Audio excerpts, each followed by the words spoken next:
Bueno, mi gente, así nos llega este Chevrolet NQR para el servicio de enderezado y pintura.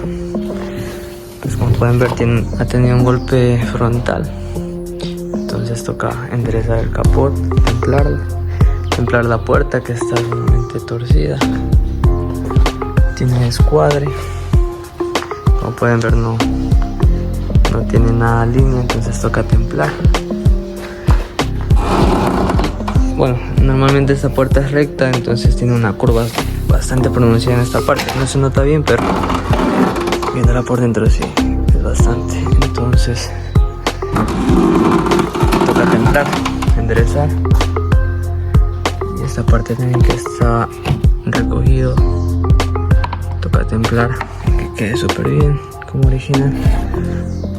Entonces eso. Y esta parte del parante también que tiene su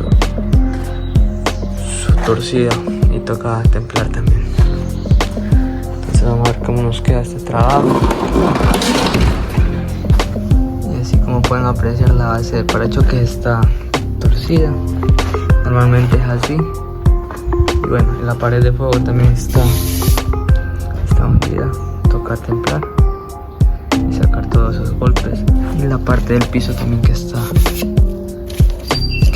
enderezar, entonces toca dejarlo original, templando todo. Así es que vamos a ver cómo nos queda después.